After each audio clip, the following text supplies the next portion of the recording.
Now, the unique natural treasures of the Arctic are a guarantee of Russia's future wealth. That was one of the messages from the International Arctic Forum in St. Petersburg, where Vladimir Putin, as well as the leaders of Finland, Sweden, Norway, and Iceland, discussed the development of the region. Yulia Shapovalova reports. The Arctic is an ocean of opportunities. That was the name of one of the forum's plenary sessions. Among the participants were not only delegations from the northern countries, but also from China, Japan, France, Italy, India, and so on. Here are the presidents of Finland and Iceland and the premiers of Sweden and Norway. They talked about the importance of cooperation in unlocking the region's potential.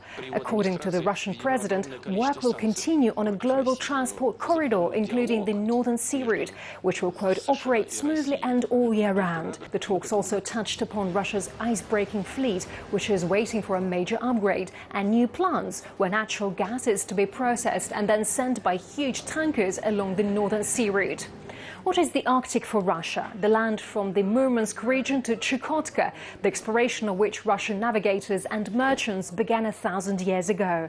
The interest of other countries in the northern seas lies in the fact that their subsoil is believed to contain 83 billion tons of fuel, of which about 80% falls in the Barents and Kara seas. At the same time, the likelihood of discovering new large oil and gas fields on practically unexplored areas of the shelf is very high.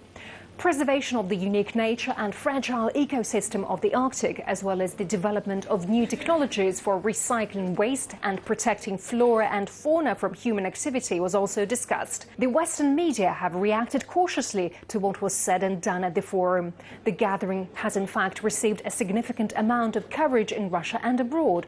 Russian outlets have written about the potential for economic development and spoken of the Arctic as a warm place for business. Foreign publications have in turn warned of the Kremlin's plans to dominate the region by making use of abandoned Soviet bases.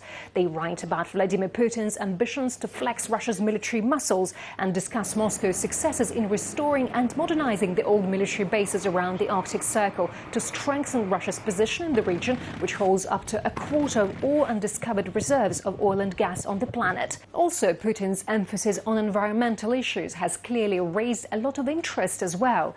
The Russian president's remarks about the Paris Climate Agreement, as well as an attack on Trump, who had led the agreement, are being discussed on Twitter more intensively than the military and economic part of the forum. Finally, a lot of attention was given to the presence of a number of Western heads of state in St. Petersburg, who had arrived in a country that was supposed to be an outcast. The prime ministers of Norway and Sweden have visited Russia for the first time since its reunification with Crimea.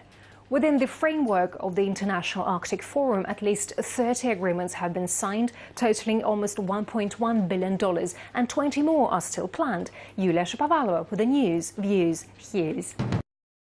Hey YouTube, thanks for checking out our channel. We hope you enjoyed the video. We have tons of content for you just like this. For more of RT America's one-of-a-kind news and analysis, be sure to subscribe and never stop questioning more.